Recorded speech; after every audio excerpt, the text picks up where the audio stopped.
Business ownership at 18. Not working for a business, not managing a department, but owning a business. Hiring people, making payrolls, being responsible for livelihoods when you're barely old enough to vote.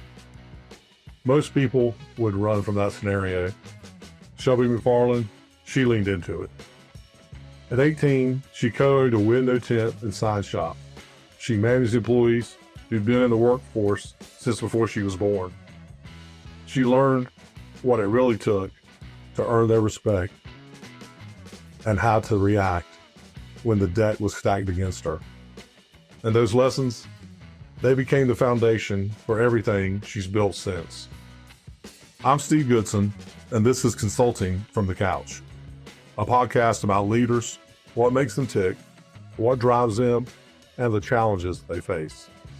Today's conversation is about starting before you're ready, building something meaningful from scratch, and leading with heart in a world that sometimes mistakes kindness for weakness.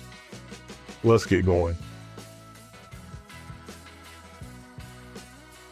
Shelby, welcome to the virtual couch. Thank you. Yeah. So let's start where most entrepreneurship stories don't usually start.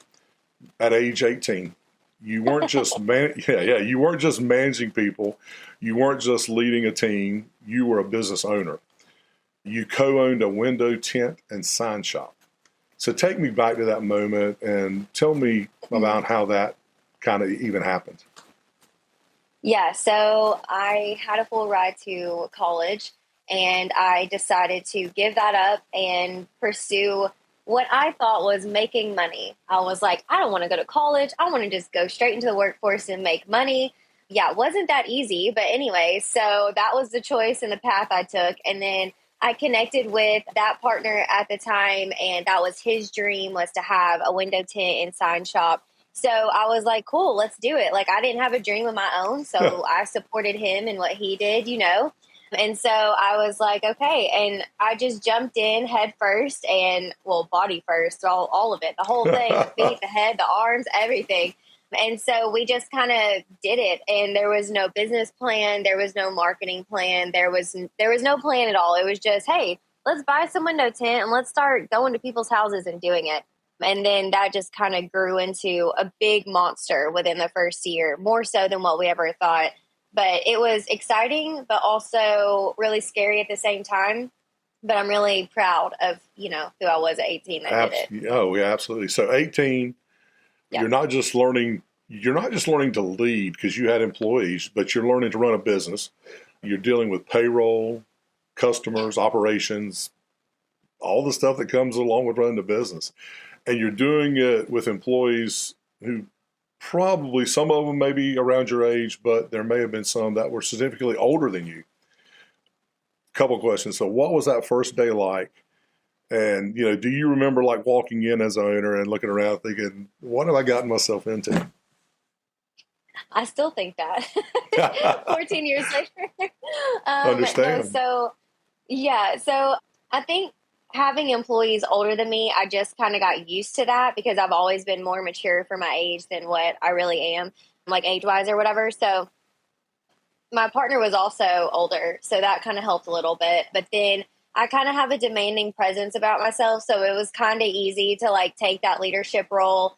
And I don't mean that in a bad way. It's just like I'm very authoritative, as in like, okay, you do that, you do this, I'll do that, all that kind of stuff. So I'm pretty simple and easy to get along with, but also I know how to take people's strengths and make the business work, everyone together. Yeah. So I just kind of like went in with this and with that attitude of, so what if I'm younger than them? Like, I've always been the youngest everywhere, like my whole career. I've always been the youngest in my leads group, any kind of board that I've ever been a part of, the civic organizations, I've always been the youngest.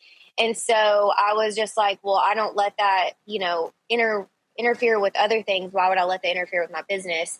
And I don't know, when you treat people right and you treat them with respect, they respect you. And I think that was like a really big thing that I learned at a young age was I can't treat them like crap because then they're not going to respect me. I have to earn that respect. Yeah. But the first day, it was just me and him. But it was about a year in whenever we started hiring. And it happened to be friends.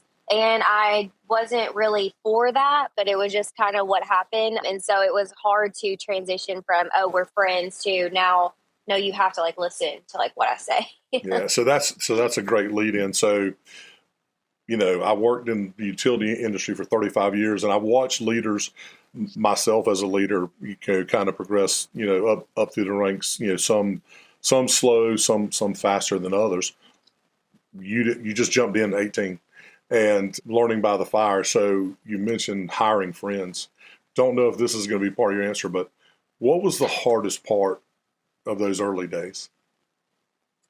Ooh, I would say just figuring everything out. Like I have it set out in probably the next 5 years. I want to come up with like this program for new business owners, right? It's like there is not anything out there that has an outline of you need to do this, this, this, this, and this. It's just a bunch of, okay, you need to hire a lawyer, a CPA, a bookkeeper, a marketing agency. Like there's just all these things of like, oh, I have to do this, but not really. I mean, you can learn how to do things on your own. I did our taxes for probably the first 3 years, and I don't recommend. Like I don't recommend that. But like back then, I was like, okay, let's just like figure it out. And I think that was the hardest part is going, well, what do I do next? Okay, well, how do I do this? It's a bunch of like trial and error, especially now that I'm in the marketing field. I didn't realize how much I was learning back then about marketing the old school way, yellow pages and things like that. And so I think that's definitely the hardest thing that I had to face was just figuring out what's next. Have we got all the legal documents done? Have I done the taxes right? Have I paid the taxes? How do I save for taxes? Things like that you just don't learn unless I guess you go to college. I'm not really sure where you learn that. Maybe I don't know. college, maybe your Yeah. parents. I don't know. know. That's all the non-fun stuff, right?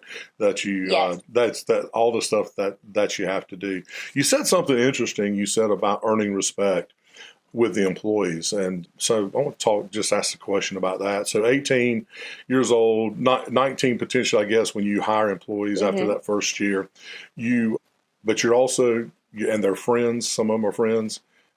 Youngest person in the room. You're also signing their checks. So what does that conversation look like from the perspective of earning respect, friends, boss, the whole rigmarole that's associated with that? I mean, I'm not going to sit here and lie to you. Like, I did not handle it very well. I was very young. Looking back, obviously immature compared to the leader I am today. So I don't think I handled things very well every time. I think that there was times that I would get those lines mixed up of like, okay, well, now I'm like raising my voice at this person because they're also friends because we just hung out all weekend and I'm kind of tired of them. Well, then now I'm going to work with them on Monday, But then, I don't really have a great answer for that because it was just all such a big learning curve and I didn't do very well at it. I'm glad I didn't do well now because now I'm like really great at it. And of course we're still growing as leaders and all that. Yeah. But the bad things I did then I learned and I'm like, okay, we're not going to do that again. Learn from your mistakes and learn from that. So you mentioned your business partner, he former business partner now. You said he was a little bit older. I think you said he, but is there something in particular? Had he been in business before? Had he owned a business, or was there something potentially that you learned from him and him being a business owner? And the second part of that question, going in business at 18 years old by yourself is hard enough, but then having a partner that you've got to kind of make joint decisions with and things like that. So talk a little bit about those dynamics, if you don't mind. Yeah. So he was, we were married. So we got married young. And I would say that going in business with your spouse is not the most ideal thing. Yeah. And I never recommend it unless you were just so solid in your relationship that you were like, okay, we can do this. Like, it is not a recommendation of mine to do that because you get things mixed up. Emotions get high. Women, we have lots of hormone issues. We get emotional. We get offended, all the things. Guys, they'll get disrespected, but they don't really understand how to separate it. So it's just a whole thing. So I would say that, having a partner was hard for me because it wasn't a great marriage. And so then we had to then separate that to like go to business and make sure we're Yeah. making money and paying our bills and that kind of stuff. And I wanted us to be successful. Like that was something like no matter what was happening personally, I wanted the business to be successful because I put so much into it. And I learned a lot of things what not to do when from his ownership because he never owned a business before. And it was one of those things where he was disrespectful to clients. He was not very great with communication with our employees. Like there was a lot of gaps that I had to fill. And then that made my job as like the marketer really hard because if these people are coming in mad and he's disrespecting them, well, then I'm having to step in and go, hey, listen, I'm sorry. You know, how do you like do that? Like, how do you say I'm sorry that he's acting this way? But then also I have to respect his position, you know? And so that was challenging, but I am grateful for learning the skills that I did because I learned how to tint cars, learned how to tint windows, and we started the sign shop together and I'm still doing that to this day. Of course, I've got a team of people now, which is great. It's not just me, but it was cool to learn skills, even like working on a car. I don't know, things that we did to cars, like we would take emblems off and, you know, just random things. So I'm grateful for the skills that I learned during that time. And then also the things of what not to do in leadership to be just blunt. That's understandable. So, but 18 to 22, window tint and sign shop. During that time, did someone directly challenge your authority at any point? I'm sure in 4 years. And you know, how did you handle that? I mean, you know, you lost the room or you lost an employee or something. Talk about that and talk about that situation. Maybe probably several, but just talk about one that might stand out to you. Yeah. So, you know, whenever you're in business with a partner, a romantic partner, you know, there are those lines like I was talking about. And I think the fact that him disrespecting me in front of our employees got into their head to disrespect me as well. And so when there were any kind of, you know, tiffs about, oh, I don't want to do that today, or why are you, you know, stacking so many cars in here, you know, or whatever. Like you know, I'm the scheduler and I knew what their capacity was. I knew what their ability was and I knew how many we could push out every day. But sometimes they came to work and they didn't want to work. And that's not my problem. Like you come to work to work. I mean, I don't care if you're lazy or not, you know?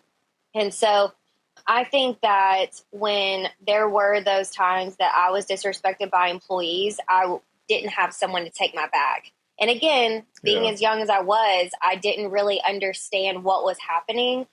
And I didn't really know how to respond to that. So I don't really have a great, like, hey, this is how I overcame that. I really didn't. It was something I had to deal with because I didn't have that support from the other partner in those situations. So what it sounds like, though, to me is that during this time, you were growing up and you were learning some hard lessons.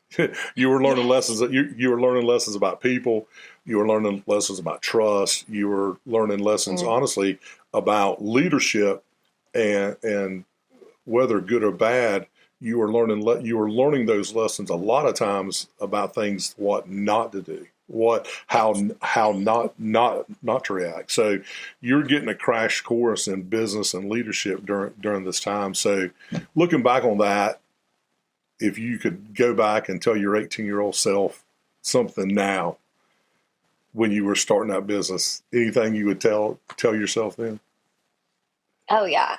I would just encourage her to be more vocal, be more confident, know that she is more than what she is in that moment. Like her future is so bright. You know, I was so tired of hearing that as a kid of like, oh, your future's so bright.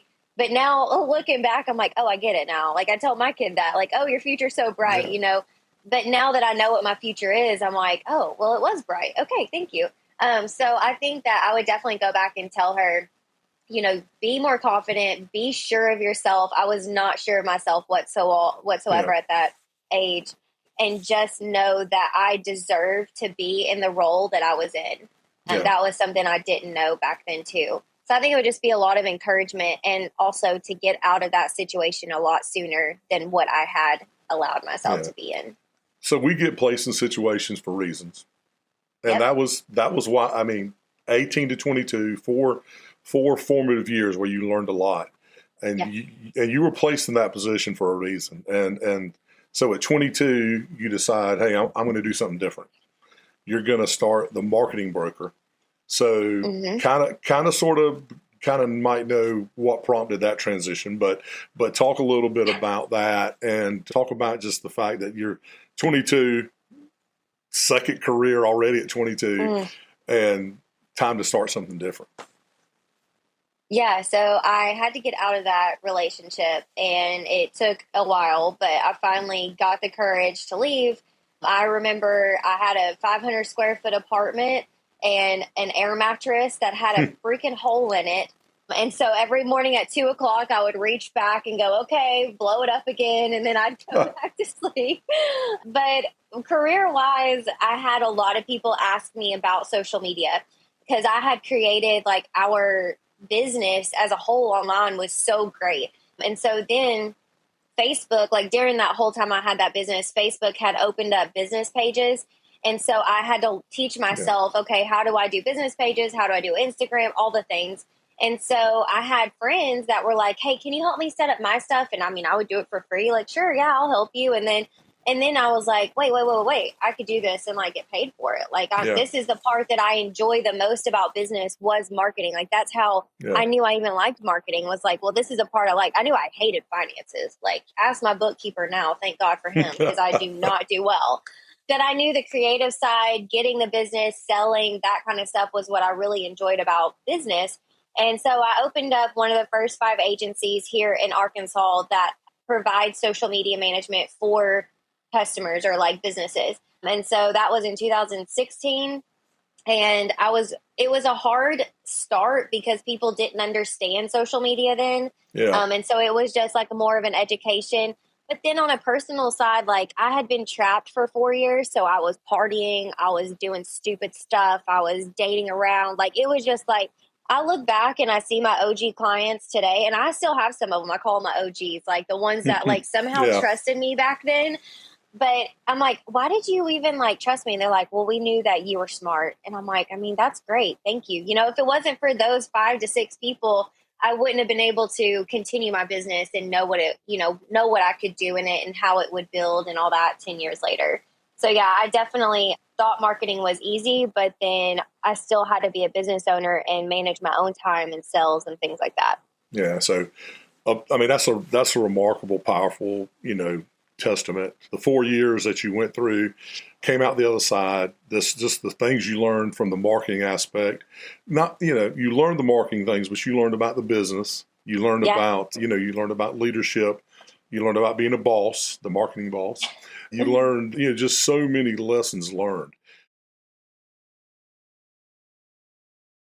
So you're building the marketing broker. You're recruiting your first team members. So how was building a team as a 22-year-old different than managing or building a team when you were 18? Did you approach it differently, different leadership style? So talk a little bit about that. Okay, so I'm reinventing myself, 22 years old, trying to figure out who Shelby is as a person. I kind of knew who I was as a business owner and a business leader, but I didn't really know who I was personally. So I'm trying to figure that out. But I did the solo thing for about 2 years. So that would put me at 24. And then I saw one of my competitors. They had posted on, which, by the way, is super toxic. Everyone watching, do not look at your competitors. Do not compare yourself. So anyways, I looked at one of my competitors online and I noticed that they had added all these people to their team. And I was like, oh my God, everyone's like engaging with it. Like, oh, good job. This person looks so successful. I was like, wow, they added like 5 people to their team.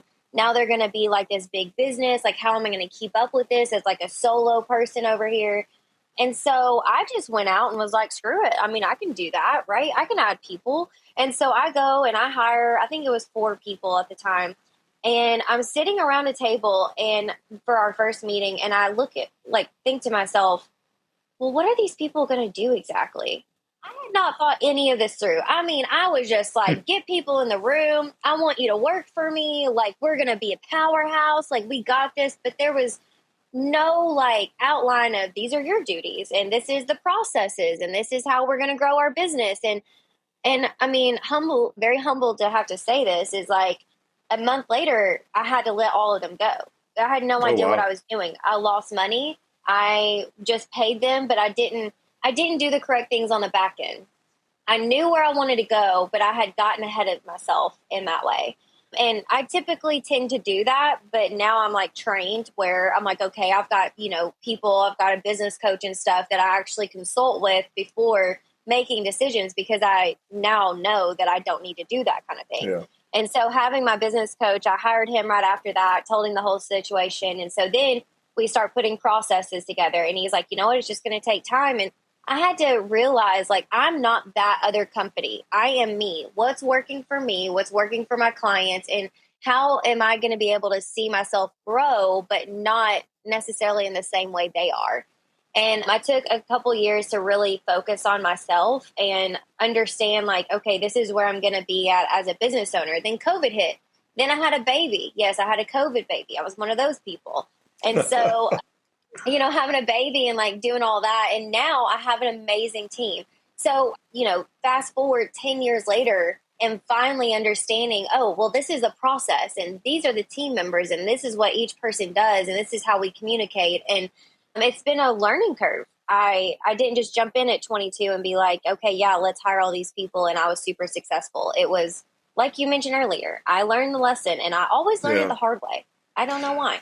And I would say probably maybe, and you might agree with this, might disagree, but I think as a business owner, I've worked for a business for so long and then I retired and now I'm trying to do this. But being a business owner, one of the biggest things you have to learn is patience. You have to learn it's a slow grind, right? It's not just going to happen immediately. I mean, if it does, more power to you and you found that pot of gold. But, one of the interesting things is being patient and understanding that, and that was a great little tidbit. Don't look at what the competitors are doing. Focus on what you're doing and stay true to that. And that kind of leads to the next question. So you went through that process. You hired the folks. You let them go. It was a slow build, but eventually you did start adding team members. Yes. And you started adding folks that were, I'm assuming, passionate about marketing, passionate about communication. And passion is one thing, but I want to talk about, I'm a really big culture guy. I think culture is everything. And I believe culture doesn't happen accidentally. I think it's intentional. So through all this, you're making intentional decisions, but walk me through how you built culture at the marketing broker and now, again, drawing on past experiences. So I think culture, it goes further than just the people that work for us too. I think that the clients I bring in, a lot of people just stop culture at like, oh, well, this is what happens in the office. No, like your culture is how you sell yourself. It's how you get the clients, and they have to see who you are. And, I really try to be the most authentic person as I can. If you follow me on social media, I'm all about, let's post about, my daughter, my work. If something didn't happen, I put the wrong QR code on a freaking huge piece of perforated vinyl. And it was the funniest thing I'd ever done. Like, I posted about it because I was like, I just went and did this beautiful perforated vinyl. The QR code goes to someone that lives in a different state. It was just like, just like showing those things about business. But like my culture inside, I want, my girls know that they can come and communicate with me about anything. If they have things that's going on personally, I make sure that if it's something I can do to help them out, I'm not a leader that's like, oh, that's their task and they're the only ones that can get that done. Like, absolutely not. I've done this for 10 years. Like, tell me what you need me to do. How can I help you? If your workload is a little bit too much, okay, well, how can we kind of spend your time a little differently, And also just kind of receiving feedback as I give feedback. I think that's very important as a leader too. Like, we have to open that door and understand that we're not going to like what we hear. We may not like it, but it's going to help us be a better person and also be a better leader moving forward. And culture wise, I'm very proud of what I have built in the business because everyone's friendly with each other. My clients know, like, hey, they'll text me at night, but they also know that I, will respond in the morning time. And so it's just setting those expectations out, I think is a really big thing about culture too. Like, what kind of expectations do you want on yourself, your team, and your clients? Like, what does that look like? And being able to clearly put those out there where everybody can communicate back and forth and know that, they're all on the same page. Yeah. And I think too, from a leader's standpoint, I always thought that it was my job to position the folks that, and I always said, people said mincing words, but I thought it was very important to me, whether I had 10 or 15 employees that reported to me, I supervised, whatever title, however you want to say it. I always said that they worked with me. I never said they worked for me. I always said they worked with me. But I always thought that the folks that worked with me, it was my responsibility to position them to succeed, to put them in the best position, and to do whatever I could in my efforts to make them have a good day, to enjoy what they're doing, but most of all succeed. And so whatever I had to do to and like you said, hopping in and, hey, you look like you look a little frazzled, what's going on, how can I help, what can I do? And that's servant leadership, and it's something that's probably lacking a lot, today. So let me tell you the thing that caught my about your story, though, is the concept of heart-led marketing. And in a world where we have data-driven, metric-focused, ROI-obsessed things, you're talking about heart. And I know that those other things are important to you. As a marketer, they have to be. But you talk about heart. So, and some people may hear that and think, mushy, salty, feely, mushy, feely. But I don't think that's what you mean by that. Explain what heart-led marketing is and why it matters. Yeah, heart-led marketing. I guess I've never thought about it being mushy, but that's funny. So I correlate that with authenticity. And again, that's my brand. That's who I am. The person I'm talking to you, like who I am talking to you, is the same one that my daughter's going to get after she gets home from school today. It's the same one that my partner gets when he gets off work. It's just the same one I show up for my best friend. I'll probably say a few more curse words around my best friend, but you know what I mean? Like, it's the same type of person. Yeah. And so I think that it's very important as business owners. Let's talk about our brand. We are a brand. You have your business, but you personally, as a business owner, have a brand as well. So you need to lead with your heart in that brand. You need to share your passions. You need to be yourself around people so they know what to expect when they do business with you. But then on a business standpoint, heart-led marketing is show your employees, celebrate them online. Anything you're posting on social, I want to see as much as I can of the business, behind the scenes, the products, the people. That stuff is more important because you are selling to people. You're a person selling to people. So if we are only doing things that are numbers driven, then we kind of become a robot. We don't want to be AI. AI is like its own thing. I love AI, but like we'll let it do it. And I want us to be people selling to people. And with my customers, that's our strategy. I'm like, okay, well, we need to come take pictures. We need to do videos. We need to make sure we are putting those personal touches on social media because we are bombarded with ads every day as consumers. So how are we separating ourselves? And if you are dealing with people and selling to them, they want to know who they're dealing with before they even call you. They want to see your face. They want to know who you are. They want to see your employees. Then they'll call you. Yeah. So something you said in that resonated with me a lot, but you talked about authenticity and being authentic. And I was blessed. A lot of people, communications marketing in the electric utility world. It's not glamorous. It's not sexy. It's straight, it's straightforward. And even beyond that, I work for an electric cooperative, which is even more rooted in homegrown, your local electric. A lot of times they serve a lot of rural communities and whatnot. But the one thing that I feel very fortunate about was that space, that especially at co-ops, it's all about servant leadership, and it's not a buzzword. And it's part of the business model. It's part of our business model. And the other thing that I really learned about that was that good leaders, the best leaders, they don't lead with authority; they lead with authenticity. And that's the key.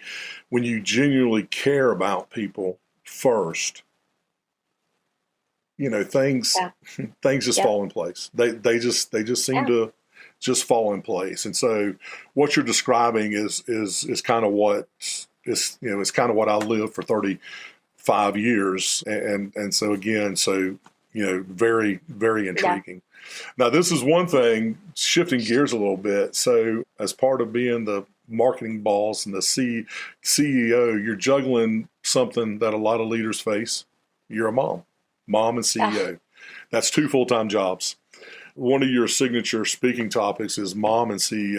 So I'm just curious, how do you navigate that? And more importantly, what's been being a mother taught you about leadership that you might not have learned from running a business? Yeah, so let's start there. So I got pregnant during COVID, and that was a big shock because it was a miracle, honestly, at that point. I'd always been told I wasn't going to have a kid anyways. So I was like, wow, okay, here we go. We're going to have a baby. That's cool. But if you think about it, my firstborn, I've always joked about my firstborn is turning 10 this year, because it's my business. Like, that is my firstborn baby. I nurtured it. I made sure it grew. We're in the stages now that we're growing even more. So I joke with Kinsey and say she's my secondborn. She doesn't really like it, but it's funny. But being a mom has taught me so many things that I didn't know I wasn't ever going to know. Does that make sense? If I'd never been a mom, I would have been so selfish, because I was very selfish before having a kid. I worked a lot. Now I still work a lot, but back then I was putting in 70 to 80 hours a week. I was always at networking events. Me and her dad were married at the time, and so I didn't put time into our personal relationship, which definitely didn't do it very much justice. I mean, obviously. And so I was more obsessed with working and chasing money. God, that's all I cared about was how much money can I make? What's the next move? How can I get to the next sale? I never celebrated the wins, And so with Kinsey, it taught me to slow down. I thought I was going to be this great mom that was going to work full time, own a business, have employees, and be a mom full time. I was going to be this boss of a woman. And let me tell you, I got about 8 months into that, and I was like, that's a cute idea. But I was not made to be a full-time mother. I was not built for this. This was not my thing. I was, very focused on business. And one of my friends told me, they said, well, why don't you want to put her in daycare? And I was like, well, because I'm controlling and I want to make sure my kid eats what I give her, that she's learning the things I'm teaching her. In that moment, I was just very controlling over what happened to my kid because I didn't want to mess up. And she said, well, we're all gifted with different things. Why don't you allow a teacher or a daycare worker to use their gifts to teach your child? I was like, dang, that was really powerful to me, because I'm like, I expect people to hire me because I'm an expert in marketing. Yeah. Why would I not allow someone else to teach my kid and take care of her? So once I finally did that and let go of knowing that, okay, because I felt like a failure, in that moment. I was like, well, what can I do to help her, but also still feel a little bit in control? So she went to daycare. Now she's almost in kindergarten. She'll start kindergarten this year. So she's thriving in life and way smarter than what I could have ever done full time with her. But as a leader, being a mother has taught me to slow down, to celebrate the small wins. I mean, just watching her walk, rolling over, things like that. I need to celebrate the small wins. And as you said earlier, patience. That Yeah. is a huge thing that I deal with, and I am not Yeah. great at it. I'm Yeah. still not That's great at it. tough. I don't care. It is. It's hard being patient when, I'm like, well, okay, can you please just put your jacket on? Like, bro, put your jacket on. Every morning I'm like, put your jacket on. Just do it. Why can't I do it for you? But I've got to teach her to be independent and like do things on her own. So I think those are the three big things that has taught me from being a mother. And I don't use the word balance. I use the word harmony. So my life is I harmonize the things of being a mother as well as being a business owner. Sometimes she gets more, sometimes it gets more, and they both just have to understand. Like, my team understands that if I've got things to do at the school or a field trip or something like that, I'm not going to be able to talk to them for a couple hours. But then she also understands if she's home from school and mom has 5 meetings back to back to back that I've got to do and be on the call for, she's so great about playing on her own. Yeah. And, I'll have lunch with her and, things like that. So it's just finding that harmony between the two. I mean, it's a daily struggle. Well, and kudos to you, because a lot of people think, and I mean, let's just be honest, especially women leaders, they think you have to choose. They think you have to choose. They think you have to choose one or the other, and that you can't be fully present in both roles. But I think, you challenged that assumption. You figured it out, and I think you made a great point. Your staff, the folks that work with you, are going to understand that there are going to be times that you're just going to be out of pocket. There may be a music recital. There may be an award ceremony or something. Once they start school, and at the same time, and at the same time, the presence of mind of being home, and you may have to potentially take a call from a client, or it may be the only time the client can talk, and you're there to work with the client. So really, the key is finding that balance. And a lot of folks, and again, just being honest, a lot of folks, especially women, feel like they have to choose. And you found a way to do both. So I think, I think that's amazing. So kudos to you. So let's talk a little bit about failure. And you've talked a little bit about it, because I truly believe, and it's a hard lesson when it's happening and when it's going on, but I truly believe that a lot of really good things can come from failing, right? We don't want to make it a habit, but we do need to understand that one of the greatest teachers in life could be failure. You went through these 2 ventures. You mentioned failure in the window and tint business. You mentioned some failures in the marketing broker business, hiring the employees and then having to lay them off or firing, making hard decisions. So tell me about a potential, and you may have mentioned it. If you have, you can, just repeat it. Yeah. A leadership failure that's really shaped you, and something that's changed how you might approach leadership or being an entrepreneur. Gosh, I've had so many leadership failures. Yeah, we all do. Like, I feel like the hiring, that would have been a really big one. Hiring at the wrong time and learning that lesson in a hard way. Yeah. Because but I think the things I learned most about that was about myself. I was not ready to be a leader. I was not ready to be in charge of people and their families and paying and all that kind of stuff. Before that, I had jumped into, this is a good lesson, I had jumped into networking when I first started this business, because I'm trying to create my own reputation in a small town versus having the one that I had with him, with the window tint stuff. So I jumped into networking. I went and got on boards. I was president of everything. I was in all these organizations. And I thought that was going to give me enough clout and, help me get out of this little hole that I had been in with him for so long. And instead, it hurt me as a leader, because I was just chasing after validation and chasing after what people thought of me versus is this really helping me? Is this really helping my business? And when I evaluated my time at that time, I had spent 40 hours over a 1 month period volunteering, as in like on the boards, organizations, networking, things like that. And at that moment, I charged $100 an hour. So I lost $400 that month. No, $4,000 that month. See, I don't do math. I don't do finances. I do. Me either. I lost $4,000 that month just because I was trying to get the approval of other people. And I do say that that was a failure. I do say that that was a learning curve of how do I spend my time and what do I need to do moving forward to make sure that I'm growing as a person and a leader. And so I took those hours and started listening to podcasts and reading books and taking time for myself and developing myself versus just being out there and running my battery low, running my social battery low, because then I'm not showing up for anybody at that point. Yeah.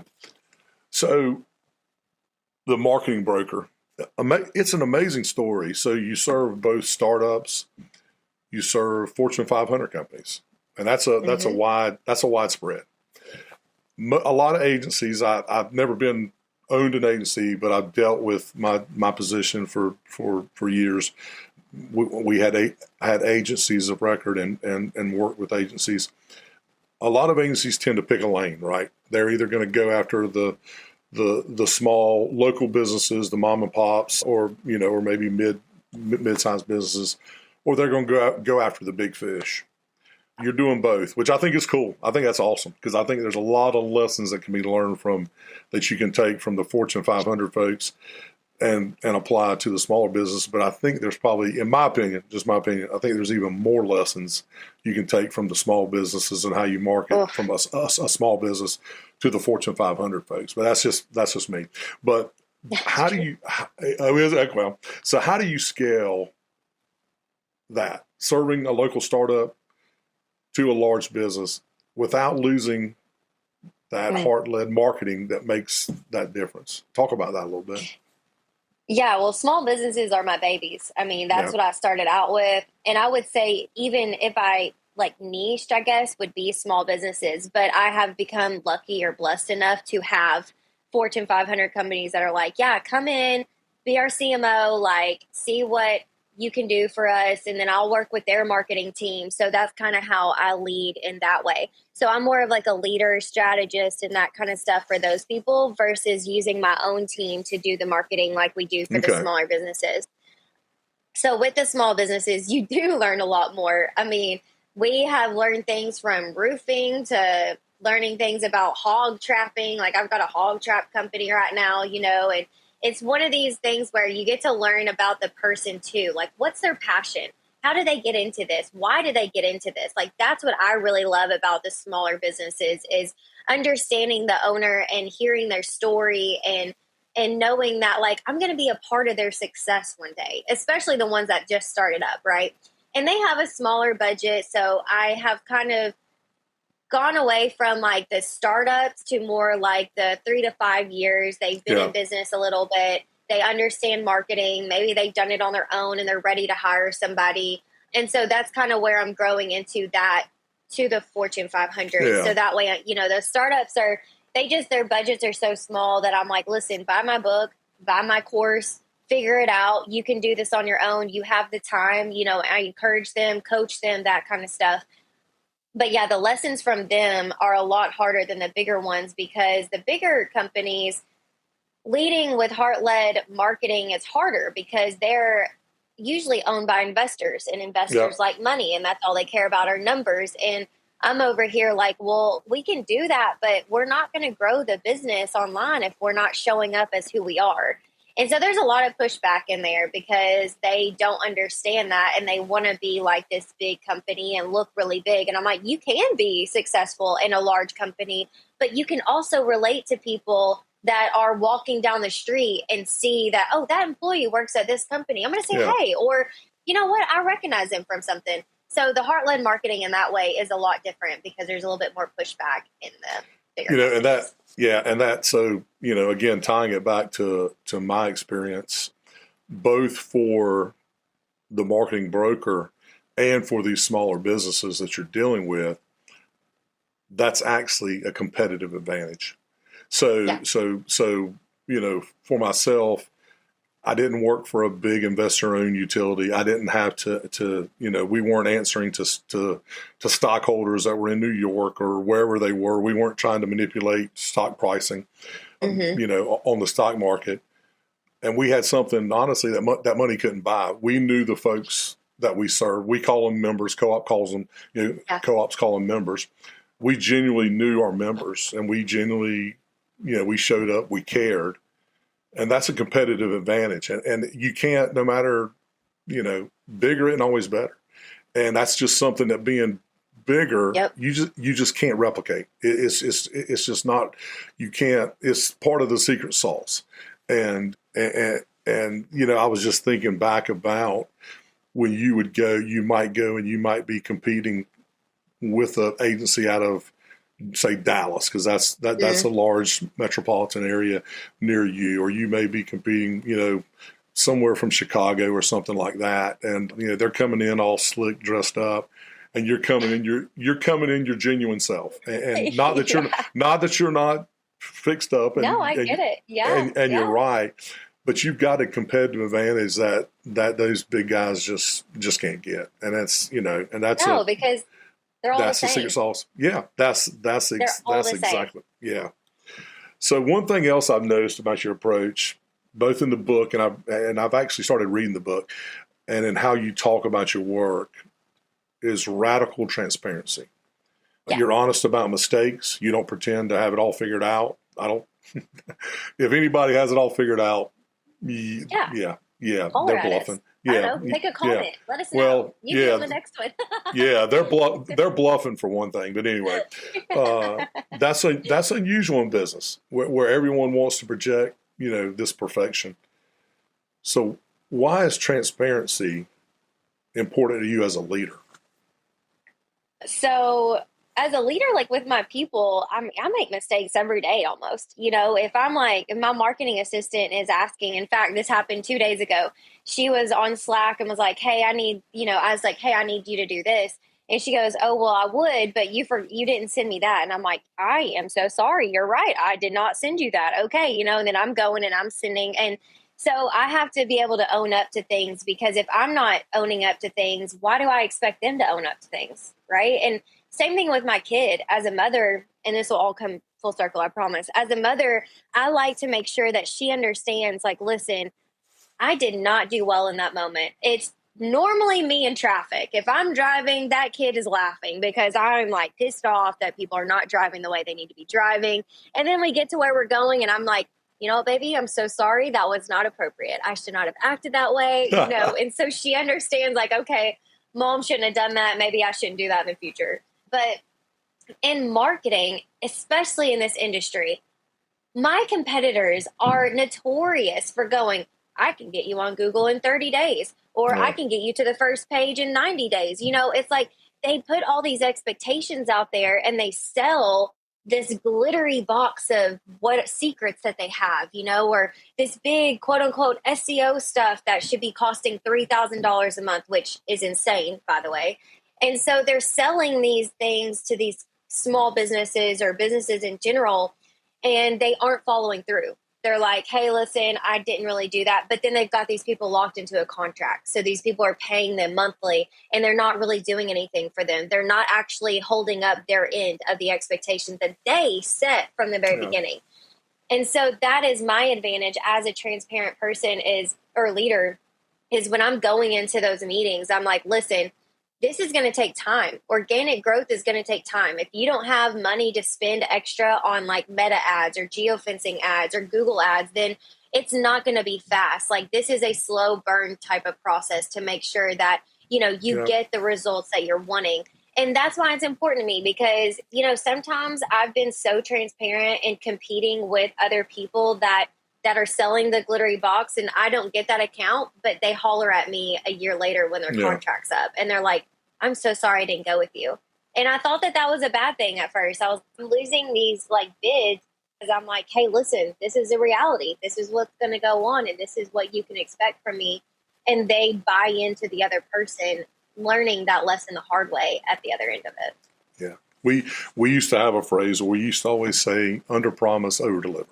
And if you can do that, then you'll position yourself in a good space. So let's shift gears real quick and let's talk about the book.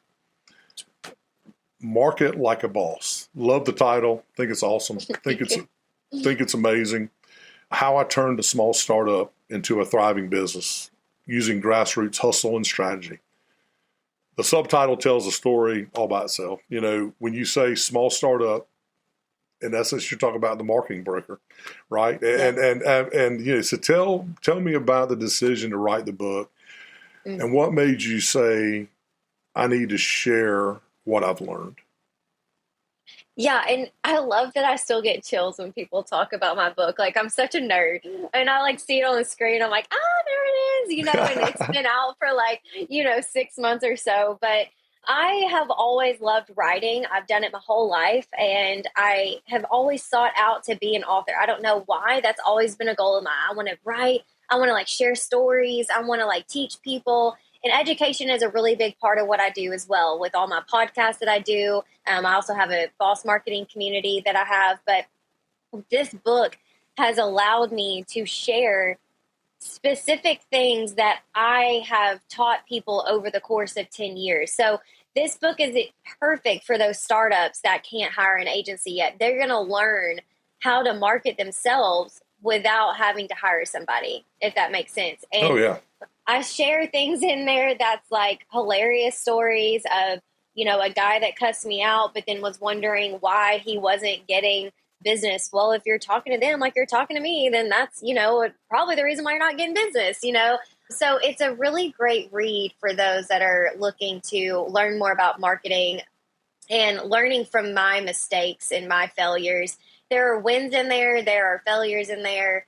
But I wanted to write the book to be able to share that, as well as if you're a business owner listening to this, writing a book validates you like having a website. It's something that people are looking at, and it will help you in your marketing moving forward. It'll help you in your sales moving forward.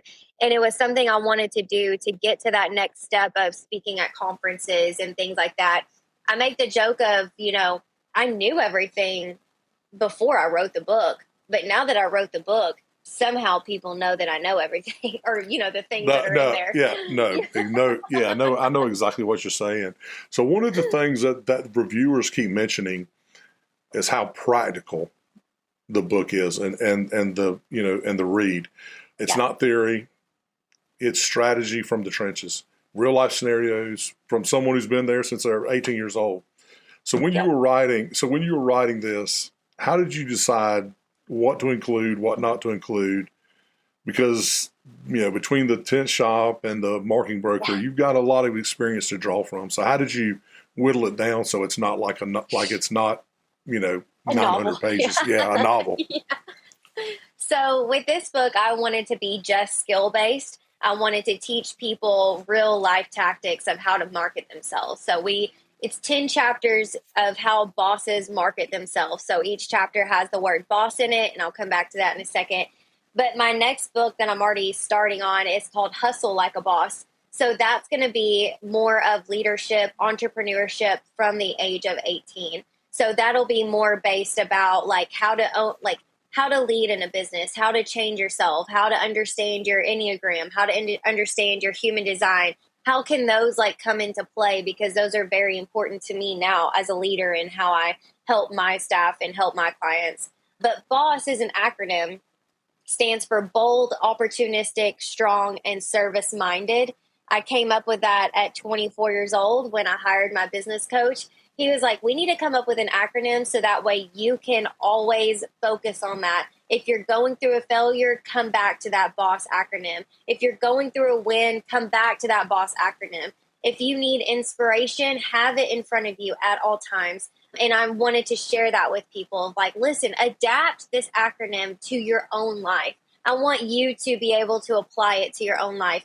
be bold in what you do. I want you to find opportunities. I want you to be strong and know that you deserve to be where you're at in your career, in your business, in your house, in your life. And then also being service minded, as we talked about earlier. We have to have that servant mind in leadership so that way we can continue to be successful. That's awesome. Last question as it relates to the book. In there, you talk about, and I say last question because this may be a long answer. Okay. 3 critical elements: confidence, consistency, and credibility. The 3 C's. So talk about those a little bit as it comes to being a leader, to being an entrepreneur, and how those play a role in confidence. In what you're doing. Yeah, confidence is key. When I was younger, I faked the confidence very, very well. It was one of those fake it till you make it, right? Fake it till you make it. Right? Make it. That was before the authenticity thing came into play with my life.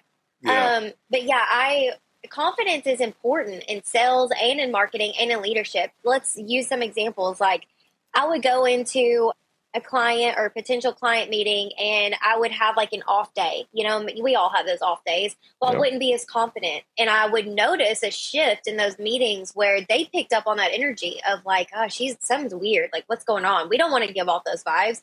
So I want you to continue to be confident and know that you deserve to be in that meeting. There's some meetings that I didn't think I was deserving of being in. Like, God, I'm 25 years old. Like, how did I get here? This person hired me for this. Like, how did they hear about me? Like, I don't deserve this. Like, yes, you do. You deserve to be there. And you have to understand that you deserve to be there. Because when you do understand that, that confidence comes out and you're going to sell a whole lot better.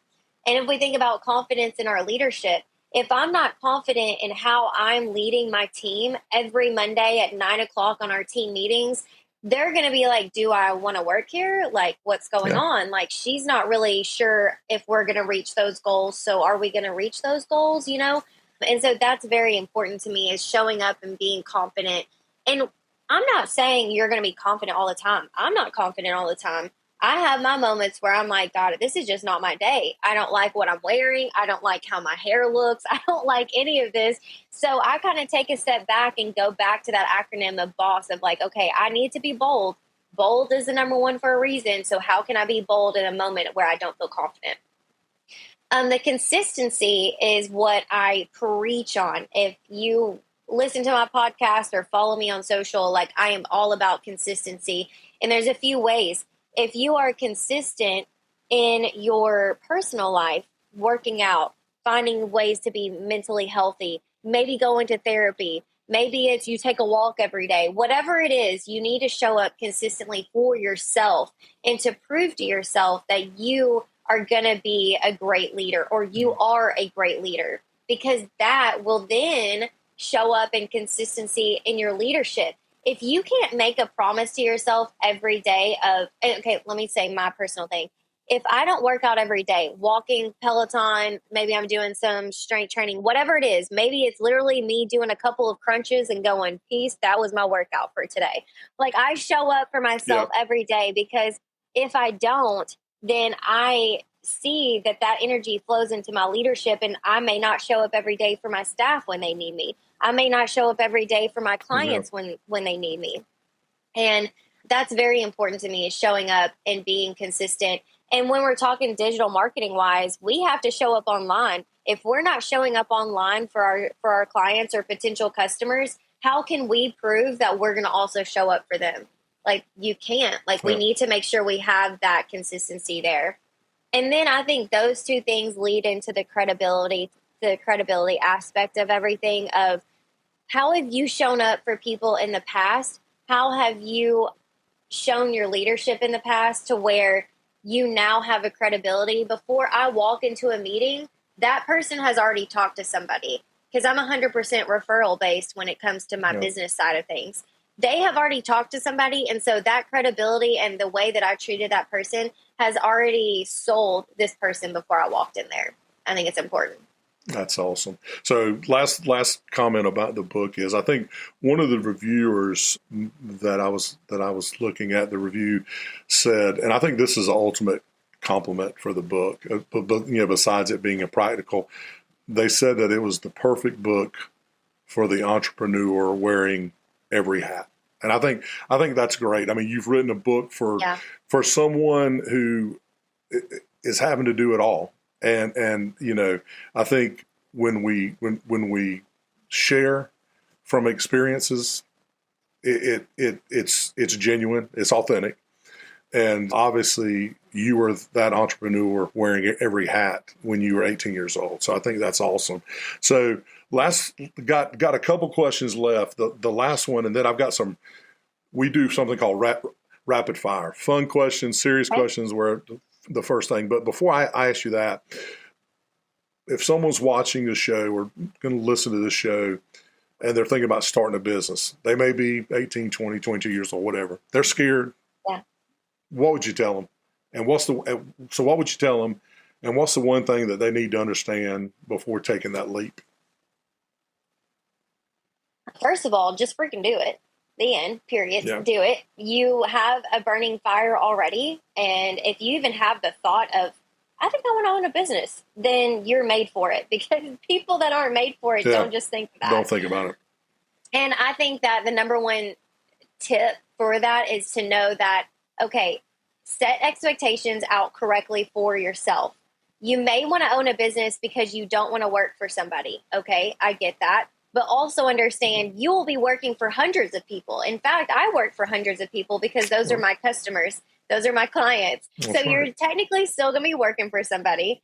And then also, if you say, I want to start a business because I want to make a lot of money, absolutely, totally get it. Let's make some money, but it's going to take a hot second. You've got to build up that credibility. You've got to build up that presence in your sales. And so the last thing that people start businesses over is, well, I want to do anything with my time. I want to not work from 9 to 5. I want to work whenever I want to work. Let me tell you, I work more than any of my friends that have an 8 to 5 job or 9 to 5 job. I'm putting in more hours because you know what? When you go to bed, you're thinking about it. When you wake up, you're thinking about it. That kind of stuff. But absolutely, just do it. Be careful what you wish for. Be careful that 9 to 5, that 8 to 5, 9 to 5 thing. I want to work whenever I want to, because it can become obsessive. So rapid fire, real quick. First thing that comes to your mind: coffee or tea? Oh, coffee. If you could go back to your 18-year-old self on day one of the business ownership, what's the one thing that you would tell her? It's going to be hard. Morning person or night owl? Night owl. Me too. Best business decision you ever made? Starting a business. Window tint or signs? Which part of that first business did you enjoy more? Definitely signs. Still doing it. biggest leadership myth that needs to die? Oh, you have to be a certain age to be a leader. What gets you out of bed in the morning? My besides your 5-year-old kid, daughter. I was going to say besides your kid. No, but that's fine. That's fine. No, that's fine, because I totally understand. I have my kids are older. I've got a 26-year-old and a 30-year-old, but I do have 2 dogs, and they get me out of bed in the morning. So one leadership habit you practice every day, every single day, without fail. Following my calendar. Okay. Setting my time aside. Yeah. Okay. If you could have coffee with any business leader, living or dead, who would it be? Ed Mylett. Ed Mylett. Tell me who Ed Mylett is. Oh, he is a huge leadership, I guess, guru, and he's kind of my idol. I listen to his podcast every day. Okay. So, yeah, he's Most alive. definitely. Okay. Last one. Yeah, he's alive. That's a good thing. Last one. Most underrated leadership skill that nobody talks about. Oh, gosh. Most underrated leadership skill? I've got a good one. I think it would be like showing up for yourself. How do you show up for yourself? That's a great one. I would say listening. I think people... Oh, that's a good one. People don't talk a lot about listening. They think as leaders, it's what people follow you, they hear you. But I Yeah. think, listen, but I definitely agree with what you're saying. Showing up for yourself and making time and taking time for yourself to keep that sanity, right? And I love what you said, and we're delving from the rapid fire, but I love what you said about working out, even if it's doing a couple crunches, and just saying, "Hey, I did it. I'm done. Let's move on." Because that's showing up for yourself and making time for yourself. Because in life and business, especially with what you do, you have no idea what's going to come up that day, and that's a fun thing sometimes, but sometimes it can be a little scary. So I think showing up for yourself is a great answer. So Shelby, this has been fantastic. It's been awesome. Thank you for sharing your story. Thank you for sharing your wisdom. Thank you for the time. And I'm going to pop back over again. If you're watching this and you enjoyed it and you want to learn more, obviously Market Like a Boss. Shelby McFarland, CEO, the marketing broker. There's her email address. You're brave to I put your cell phone on there. Maybe I'll mark it out or something. That's fine. It's cool. But got that on there. Themarketingbroker.com, and there's some ways to follow you on Instagram, LinkedIn. I know you're on LinkedIn because that's how we connected. Yep. I'm assuming some Instagram things, and I don't know if you're on TikTok and X and all that stuff. Okay, so you're on all social media, which is understandable. That's what you do. So anyway, so again, thank you so much, and have a great day, and appreciate the time. Thank you. That was Shelby McFarland, CEO of The Marketing Broker and author of Market Like a Boss. You know, during my work career, I learned that the best leaders aren't the ones with all the answers. They're the ones who ask the right questions and genuinely care about their people. Shelby owned her first business at 18. At 22, she started The Marketing Broker. And today, she's competing with agencies 10 times her size, serving startups, small businesses, and Fortune 500 companies, all while being a mom and an advocate for women in leadership. But here's what matters most. She's doing it authentically, leading with heart, and it's working. If you're a young entrepreneur worried that you're too inexperienced, Shelby's story proves that authenticity matters more than age. If this resonates with you, share it with someone who needs to hear it. And please leave a review. It can help others find these conversations. This podcast is brought to you by BLC Consulting, LLC. We're a communications and organizational strategy group working with service-related businesses. You can learn more at blcconsultingllc.com. Until next time, keep learning, keep growing, and keep leading with heart. I'm Steve Goodson. Thank you for joining me on the couch.